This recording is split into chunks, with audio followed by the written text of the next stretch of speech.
there's a decent chance you wouldn't have liked the person I used to be, though you might have been impressed by my resume. I know I was. I had my first vocal performance at age 6, taught a 7th grade Bible class at 15, preached my first sermon at 16. I starred in musicals throughout my teens, and I became a youth pastor at age 19. I served as senior pastor of a multi-staff church at 23, wrote 2 books by my early 30s, while at the same time I was leading a church of 200 to well over 3,300. And all of God's people said, big whoop. Now, back in that other life, I was on most everybody's short list for everything having anything to do with all things ministry. I was a golden-haired wonderkind and one of those young Turks typically listed for why the future of the Christian movement was bright. And for the first 4 decades of my life did. It read like the story of Midas, because like Midas, everything I touched, it sparkled. Until it didn't. And why it didn't, well, that's what matters to us today.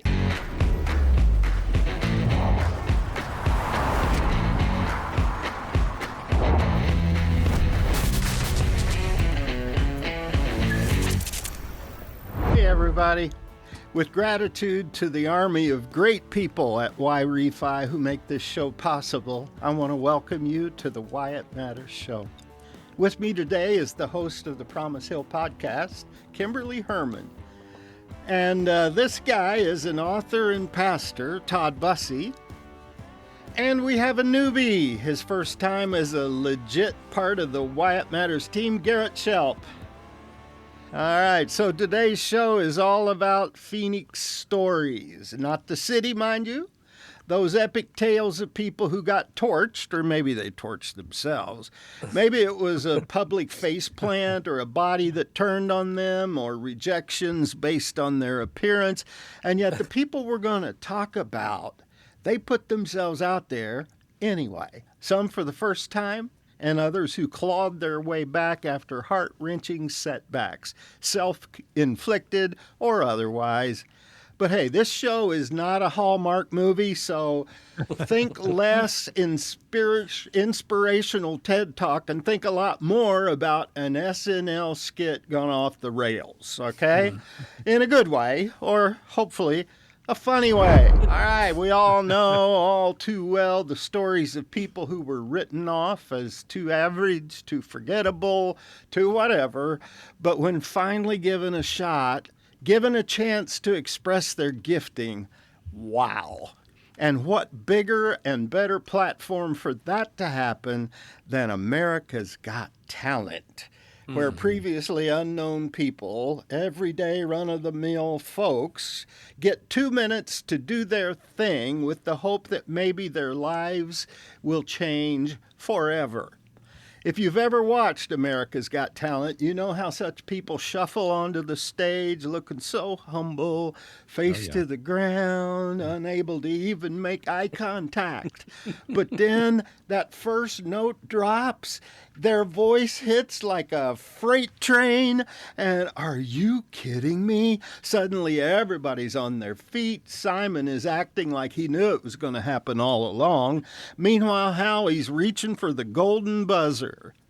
Well, such was the case for 55-year-old Richard Goodall, a janitor from Terre Haute, Indiana. Richard. His jeans hanging halfway off his hips, with thick glasses, a mostly bald head, overweight and kind of frumpy, wearing those thick rubber-soled orthotic shoes that senior citizens swear by. In other words, he looks like what he is. This man cleans classrooms for a living, but when he stepped on stage, well, you decide. Shake off those nerves.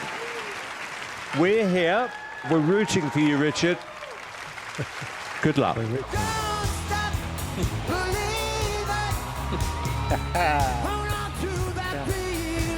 Wow. I know. He didn't even look the part. You close your eyes, you think he's like in the pantheon of all the rock gods, like Freddie Mercury and Mick Jagger and Bruce Springsteen. Barry Manilow. That was Garrett Shelp, everybody, making his first and last appearance. Barry Manilow, jeez, really? Richard went on to win the whole season, went from mopping floors to mopping up the competition. You see what I did there? Clever. Wow. Nice. Yeah, we see it all right. I think you're going to be joining me in the unemployment line here.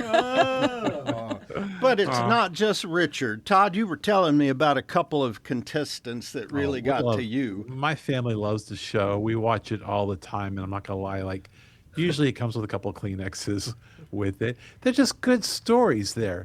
They had this little fella, and he was on the spectrum, and he's blind, and he just sings like the soul music, unlike you've ever heard before, Cody Lee. And then there's this girl from Ohio, Nightbird. She got her life together. She comes on the stage. She wins the Golden Buzzer, only that her cancer comes out of remission. She can't even finish the show. And there's dozens of other people as well, right? Who are living in their cars, finding change just to buy gas to get to the audition. But back to Richard. Did you guys know that he went back to his custodian job? Yeah. Isn't that amazing? He won $1 million, got a record deal, headlined with Howie Mandel in Vegas, and yet kept cleaning gum off the underside of school desks. Amazing. I love about the story. I love it. That's what I like most. He didn't let that success change him. Yeah. Wearing the same baggy jeans at the finale they were in the auditions. Here's the reason we bring this up. We love writing people off. Just a glance, and we'll dismiss someone as either too old, too quiet, too frumpy, whatever. But then they step into their moment, and they do that thing they were born to do, a moment they've waited years to do. And we can't stop listening and noticing and cheering. Yeah. All right, team, confession time. Have you ever completely underestimated someone? I hate to admit this. Our daughter, who was 8, okay, she was taking karate, and you know how you have to hit the board with your hand and break it. So it was her turn to learn how to do that. In a million years, I thought we were going to go to ER because she has a broken hand, right? She did it, and more than once. It was amazing. Wow. Yeah. Okay, let me flip it. Have you ever been underestimated? I can just say that people have been correctly underestimating me for years. Okay. Thanks for that, Todd. By the way, you're out. Garrett, you're back in. I can just look at you guys and know that somebody had to have underestimated you. I'm just saying. Stories like these remind us that awesome gifts can be hidden behind average wrapping. Think of the little shepherd boy David, for example. Even his dad forgot he had him, and yet he grew up to become the greatest king in the history of Israel. All right, let's move on. We need to step into the Wayback Machine for this story. All the way back in 2005, Tom Cruise was crushing it, the king of Hollywood, the undisputed champion of the box office, until two epic self-sabotaging moments nosedive his career, and Tom was reduced to a punchline. The first moment, Tom goes on Oprah. That was a big deal in the day. And so in love, he starts pumping his fists and leaping on Oprah's couch like a caffeinated kangaroo. You can see him if you're watching TV or catching us on YouTube. And as he's acting like a crazy person, he's going, I'm in love. I'm in love. That was a little cringy. Yeah, the crowd cheered, but nobody joined in the chorus. The internet absolutely roasted him with memes everywhere. Late night hosts calling it unhinged. Most just thought it was weird. Oh, but he's not done. Weeks later, he's on the Today Show, supposed to be promoting a movie, but the conversation veers into depression meds, and Tom goes full arrogant son of a gun, like he's the expert. Just take a listen to this. Do you know what Adderall is? Do you know Ritalin? Do you know now that Ritalin is a street drug? Do you understand that? The difference is this was not Matt, against Matt, her I'm will, asking, though. Matt, But this wasn't I'm against asking you a Brooke's will. question. Matt, I'm asking you a question. I understand there's No, abuse of all of these things. No, you see, here's the problem. You don't know the history of psychiatry. I do. You're here on the Today Show. Right. And to talk about it in a way of saying, well, isn't it okay, and being reasonable about it when you don't know, and I do. I think that you should be a little bit more responsible in knowing what it is. Oh, isn't that awful? I mean, my so aggressive, Well, so now you know. dismissive. You don't know, I do. We used to talk like that in 7th grade. I know. Yeah. grow up. Middle Sound like a school contest. madness. Middle school madness. Career dip, absolutely. Sponsors faded away. His reputation tanked. But he went on, okay? He dove headfirst into total humiliation. Yeah, But- like jumping couches to jumping the shark. Yeah, he did. That's what I've absolutely. Is that another like way back there TV reference I don't understand? Is that what's going on? That is Probably. classics, Garrett. Kimberly, have you ever gone full Tom on somebody? Yes, when my blood sugar drops and I get hangry, it happens. But back to Tom. He thought he was invincible, and when he failed, he thought he was untouchable, right? But turns out he was neither. Tell you what, this is such a lesson. Here's a guy that was at the top, and he messed his own self up. And we didn't get a chance to talk about how he came back, but he owned it. He went on Tropic Thunder, made fun of himself, and because he owned it, his career restarted, and we got Top Gun Maverick out of the whole deal. Great, great story. All right, we'll be right back. Our next story dances on the edge between inspiring and slightly insane. Lindsey Vonn is widely considered to be the greatest women's downhill skier in American history. So picture lots and lots of medals, mostly gold. But by 2019, her injuries had piled up, so she retired, put down her skis, and like so many former athletes, picked up a microphone. But by 2025, she couldn't take not competing anymore and decided to turn retirement into the Legacy of Lindsey Part 2.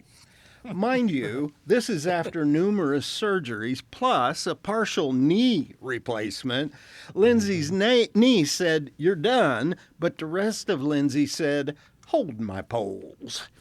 All this at 41. So she starts training like a beast, defying age and physics just to chase one last run for gold and glory. And doggone it if she didn't make it. However, 13 seconds into the race, she clips a gate and crashes the most horrific tumble you might ever see. Multiple fractures, she developed compartment syndrome, and even as she was being airlifted to the hospital, incredibly, the talking heads demanded to know, why did she come back, and should she have come back? So I wonder, guys, what was your reaction when you watched this moment? She trained 24/7 for 2 years, and all of that for 13 seconds. Yeah. 13 seconds, almost as long as my last treadmill. But I love what Lindsey said. She said, "I have no regrets. At least I tried." Still, it does make you want to ask, was she crazy or was she courageous? Okay, was she? Which? Well, I think she was absolutely courageous. She had it in her. It was all or nothing for her. If she didn't do it, she would always wonder, and living with regret is a horrible thing. It's true. I mean, I get that. I think it's just, I mean, only if she'd never won before, but she went out on top of her game. Why the need to come back? I mean, especially after she had her knee replaced, ACL correction, just months before the Olympics. It seems to me that the odds were clearly stacked against her. Life is just full of odds that are stacked against you, though. If you don't try and lose, you don't know what it's like to try and to win. I think about my love life, which historically miserable, horribly failure at it, laughable. And my first effort at it in middle school at a dance, going up to my dream girl and tripping on her long dress, knocking her down, 6 other girls down. That wasn't going anywhere. It never went anywhere. It never happened. But you know what? You keep trying, and all it takes is one win, right? and I got my one. Yeah, And, I and outkicked my that's coverage. basically what Lindsey said. Lindsey Vonn is talking for the first time since crashing in the women's downhill at the 2026 Winter Olympics, reaching out on social media and saying this: "My Olympic dream did not finish the way I dreamt it would. It was not a storybook ending or a fairy tale. It was just life." In her post, "I tried, I dreamt, I jumped. I hope if you take anything from my journey, it's that you all will have the courage to dare greatly." No, it did not go as planned. But the thing is, that's an understatement, right? Like, as big as the greatest statement ever, Houston, we have a problem. Right. Yeah. So I got another question. Have you ever had the desire to take one more go at it? I mean, you already did do it, and whether you failed and you want to get it right this time, or you succeeded, but you want to feel the thrill of victory again. Have you ever been there? I wanted to relive the success of my early career. That's why I moved to Florida, so I could do it again. And what you learn is, like, it's really never quite like the first time. And there were a number of factors, including God's plan with that. But, I don't have any regrets, other than trying to say the word. I don't have any regrets. You pull up roots, you start over. It's been an amazing journey. You got wins. Things just look different. It's inspiring. I wanted to try one time spicy food again, because the first time I tried, speaking of love life, I was trying to impress this girl with, like, eating the spiciest wing, and I just had snot coming out my nose. So I went back again one day and still had snot, but I was glad she wasn't there to try watch. again. Just don't do it in front of us. That's good. I've often been called crazy for the way I do what I do. Like, why do you do so much? Why do you write the way you do? That whole deal. So how do you know when you're being crazy and when you're simply being courageous? I think it's when my friends say, "Hey, dude, maybe you shouldn't do that." Oh, for me, I think it's when the ambulance shows up. The wise counsel. All right. I got one more clip, and I want to play it, and then you guys react to it. And Kimberly, I want you to go first. Here's the clip. It has been quite the journey, and by far the most extreme and painful and challenging injury I've ever faced in my entire life, times 100. I can't tell you how painful it's been. It's been really hard, and it was definitely not the way I wanted to end my Olympics. But it's been really inspiring to watch my teammates. I always fight. I'll keep going. No regrets. I wish it had ended differently, really. But I'd rather go down swinging than not try at all. I worked really hard to get back, and it was so worth it. This was just one blip on the radar. It was one thing that I wish didn't happen, but life is life, and we have to take the punches as they come. Wow. She has no regrets, and it takes a lot of grit and humility. She almost thinks of herself like Rocky, right? Which is a great analogy in every aspect of life, because life does at times beat you down, but you get back up and keep pressing on, or at least that's the way it should be. Yeah, it reminds me of the Old Testament book, Micah chapter 7, verse 8, where it says, "Do not gloat over me, my enemy. Though I have fallen, I will rise. Though I sit in darkness, the Lord will be my light." And the fail's just a blip. I love that she just said that, Yeah. right? It's just, the win is a great outcome, but sometimes just being able to say, "Hey, I tried," and to be able to say, "I'll rise again. I'll go at it again." Listening to this stuff puts my heart into overdrive. I've never touched skis in my whole ding-dang life, but I'm thinking about taking on a black diamond run on one of those mountains that eats beginners for breakfast. Is that crazy, or am I being courageous? I think the word you're looking for, Wyatt, is stupid. It's crazy stupid. Okay. Todd, you're in again. Garrett's Yes. out. We'll be right back. So I began the show talking about my early success, but then when the time came, it all came crashing down. The church I had pastored for almost 2 decades was completing a massive relocation when my wife of 24 years told me she didn't love me, wasn't sure she ever did, and was leaving to be with another. The church tried to be supportive, but the pressures were great, and my sense of failure pressed in so hard, I resigned in shame, found a way to support my kids and me, and hoped, though I had no clue how, that God would eventually heal me. Almost 4 years later, it began to happen. God took me to the desert and let me do ministry again. He also gave me a new love, the kind of love most people only dream about. I never knew how empty my heart had been until Cindy and I started doing life together. She was my best friend and lover, and I was hers. But then she felt a lump. The doctor said it was triple-negative breast cancer, and though we didn't know it at the time, it had already metastasized to her brain and then to her lungs and then to her spine. And though I dearly loved her before cancer, my love kept growing and growing, even as that dread cancer also kept growing and growing. I was so captivated by her beauty and by her bravery, but most of all, by her faith. So when she stopped by heaven to see Jesus and decided to stay, I thought my life was over. Over, all over again. But I was so wrong, because my life wasn't even close to over. You see, life has taught me, mostly through pain, that the story I live is not my own. God is the real author of the story of me. I'm just a bit player at best. It's kind of bizarre, but after God restored me from my first big hit, I started doing stuff that I was never bold enough to do in my previous life. I wrote a book in the first 6 months of starting a church from the ground up. I'm not saying that was smart, but I did it.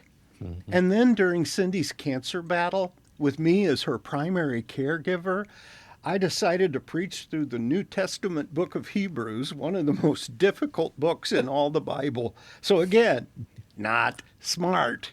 We're doing chemo and radiation, countless surgeries. I'm sitting in waiting rooms, tapping on my laptop, slogging through deep stuff like the tabernacle and blood sacrifice and the old covenant versus the new covenant and why doing good works just never did please God. But then finally, in Hebrews chapter 10, the writer finally tells us what did please God. Spoiler alert, it's Jesus. Even more, the death of Jesus, the one and only sacrifice that could make sinners like me, who live by faith alone in Jesus alone. Look, only Jesus alone can make us holy. So it's almost Easter, and instead of doing a one-off message, which is what pastors typically do on Easter, I decided to just keep plowing through Hebrews. The next section in Hebrews in my series was where the author urges his readers to, quote, draw near to God in full assurance of faith and to hold unswervingly to the hope we profess, because he who promised is faithful. Well, that Easter morning I was talking to myself as much as to anyone. Cindy wasn't doing well at all. And I was desperately trying to hold on to even a slither of hope that God was still planning to heal her. My plan was to springboard out of Easter with those hope-inspiring and faith-building, confidence-infusing verses of Hebrews chapter 11. You know the verses. By faith, by faith, by faith. Never had I needed those by faith verses from the faith chapter than I needed them in that moment. And I couldn't wait for the Sunday after Easter so I could start unpacking them. Except I did have to wait. Because 3 days after Easter, Cindy breathed her last and slipped away from me and forever into the arms of Jesus.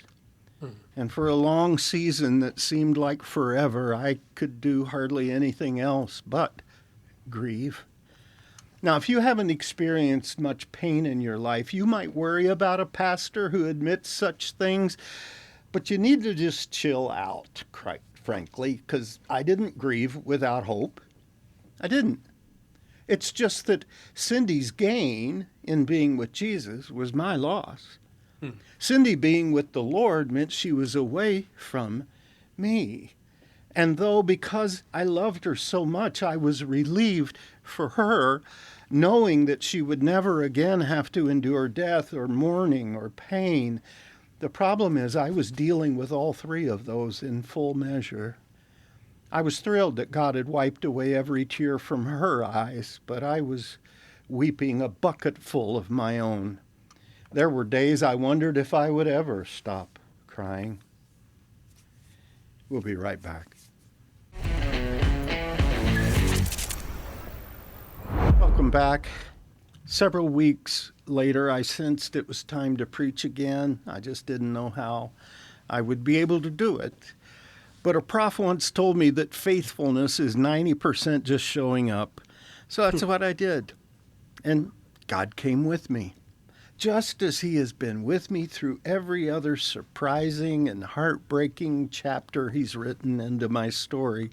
He knew, although he's the only one who did, that after the supreme joy of Easter, and then after the deep devastation of 3 days after Easter, God knew that the first two words out of this pastor's mouth would be the next two words in Hebrews, the next two words after these words, for he who promised is faithful. God knew that this series of messages that I had scheduled nearly 2 years before, long before Cindy even was diagnosed with cancer, God knew that these would be my next two words. Now, faith. Now, faith. Faith now. Not someday, Wyatt. Not at another time for some other person in some similar circumstance, but faith now. Faith, my son, now. Why was that so meaningful to me? Because I had finally realized after so many painful losses, it's not just that God is obligated to be faithful to me, a promise he's not only made, but he's made good on. It's about my faithfulness. And what was the greatest loss of my life to date, God's faithfulness, already proven to me so many times, now provoked a question about me and my faithfulness to him. You see, when pain is your companion, the question yet to be answered is, will I persevere in my faithfulness? Will I stand on God's promises even when the path I'm taking is so long and hard? So, would I? Would I embrace the story God was choosing to write for me? Would I stand on what I claim to believe in spite of this tragic loss? Well, I did. I did. And those wouldn't be the last of my losses either. There's so much more to my story, and in time I will tell it. But I was learning that the pains of my life, far more than any of the gains in my life, they had stretched me and strengthened me. You know what else I learned? God wanted to break me. But why? Well, I've come to understand that God was breaking me in order to prepare me for his perfect purpose. He wanted to reshape me for a better plan, a plan and a purpose I'm just beginning to realize even now. And doing Wyatt Matters is a part of that. There's a platform that we are enjoying together on this show that I never could have handled in my former life. But these painful losses and so many more, when my kidneys died, and then when my daughter died, the pain was so great as if I had never known pain before. Each one of them, they made me so much better than I used to be. And there will be more, I know that. As long as I'm breathing, there will be more breaking. But that's okay, because through every loss, I'm learning that when I surrender myself to God, and when I humbly embrace the kind of loss no one should ever have to go through, I'm learning that each new experience is the choice lumber that God wants to use to build for me another platform so that I can put his limitless grace on display. I mean, seriously, I have no clue what I'm doing right now. Me on radio, TV, no less. Are you kidding? Our God has such a great sense of humor. But I am a better man for all my losses. I'm a better father, a better grandfather, a better pastor, a better radio dude. Just saying. Yeah, that part won't take much, but I am. I'm better. I really do believe that God sent me on this exquisitely awful journey because he had his purpose. I read something many years ago that I still carry with me. It is doubtful that God can use any person greatly until he has hurt him deeply. I don't know why that's true. I just know that it is true. Every person God wants to use has got to be humbled and broken so that he or she can then be reshaped into the image of Jesus and for God's perfect purpose. Broken, yes, but not crushed. If anything, broken and recharged, broken and made new. There's one more thing that I've learned. Following Jesus really is all about dying. Postmodern Christianity wants Jesus to do all the dying. And let's keep it real. We all love to hear sermons about Jesus doing all the dying. But to take up your cross, which is what Jesus calls us to do, just saying, Jesus has done all the dying he was called to do. He's done with the dying. Back in Jesus' day, which is when he said what he said, if you saw somebody dragging a cross through town, you knew that dude is about to die. So what else could this verse mean? That I am to take up a cross. Paul says, I have been crucified with Christ and I no longer live. What does that verse mean? If not that following Jesus does have a lot to do with dying. So here's what I've learned about the dying that I need to do, and I'm being very serious about this. I've learned to die a whole lot quicker than I used to die. Why does that matter? Because if I can get this dying behind me and quickly, I can then live by faith in the Son of God who loved me and gave himself for me. And living is also what following Jesus is all about. And me living that life has made all of my life so much better. Okay, I want to thank Y-Refi for making it possible for Wyatt Matters to be able to tell you these amazing truths that we have talked about today. And I want to say, if you're feeling hard-pressed by the load of private student loan debt, Y-Refi can certainly help. So with that, I'm going to bring in our team so that we can talk about this. Todd, you wanted to say something? Well, as you know, I was a part of your story when all this began to unravel. And part of your story is I saw these other chapters become undone in your life. And it's sickening and heartbreaking to watch somebody that you love go through the pain and the loss that they're going through. And yet it was also so encouraging just to watch how you were finding yourself being renewed and how God was not done with your story, even though I think a lot of us wondered where it was all going to go. I found that deeply encouraging. It made me think of the line in Proverbs, though a righteous man falls 7 times, they rise again. You know, there were a lot of tumbles.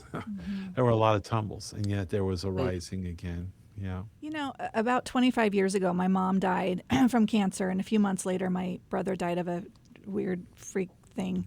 And I wasn't walking with the Lord at the time. I hadn't been for many years. And but I decided to pray. I asked God for his peace to carry me through the funerals and some other things. And he did. He was so faithful. And the peace literally, I felt like, lifted off the ground. It was amazing. But here's the interesting thing. I was not ready to return to God fully. I was in my heathen ways, and it took me a bit to get back to him. But where I am today, I wish I could tell my younger self, just focus on the Lord. Just be with him, because he can carry you through all the other heartaches that happened throughout that. Leaning in on Christ. Yes. There's all these 1, 2, 3 steps we think we can do to manage our grief, manage our losses. Yep. But really the answer is to invite Christ to come alongside of us. Totally. Right. Yeah. Yeah, Wyatt, you just brought me to that place there was a moment, I guess, in my life where it felt pivotal. I had shifted my whole family. We moved across country from Arizona to Washington State. I had a new job. It was exciting. We had just had our second kid. He was a newborn.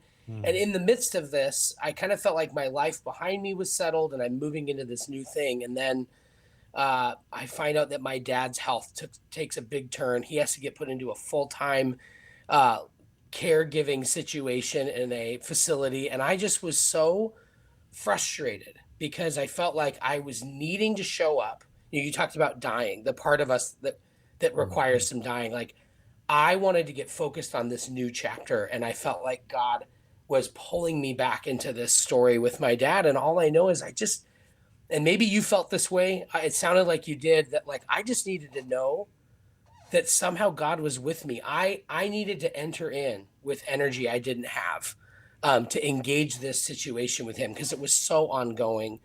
And man, I just wonder if you ever felt that way, that you needed to know God was somehow with you in this in a mysterious, beautiful, good way.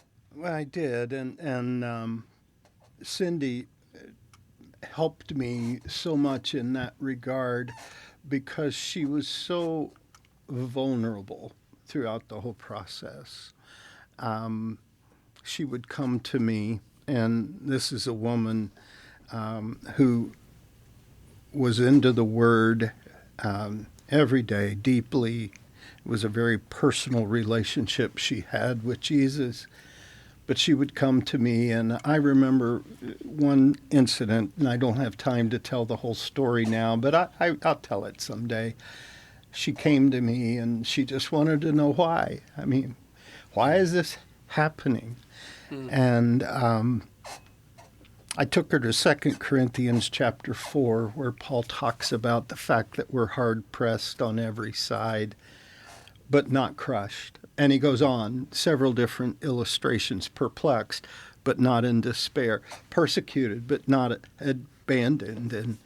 And shaken, but not. Told her to take that and to go out on the patio and just let God speak to her with that, and then come back in and we'd talk about it. And she came back in and she sat on my lap, and we talked about it and went through the whole passage. And finally, at the end, I said, Cindy, I don't know why you're going through what you're going through, but you got to hang on to the but not parts. You're going through this circumstance, but there's a but not. Even if cancer takes your life. And I that was so very hard for me to even express with my words, because I so didn't want that to enter in and be a part of the story. But we talked about the but not crushed, but not in despair, and how the way we hold on to that is that what we do is, and Paul goes on to say this, we carry around in our body the death of Jesus, so that his life can be revealed, magnified, and exalted in us.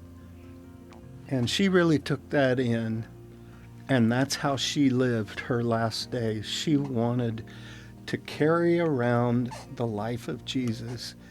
And what an inspiration that is to me. And I hope that when it comes time for me to pass from this life and to be with Jesus, that I can do as she did. It has been a joy to talk with you today. Can't wait to see you again next time.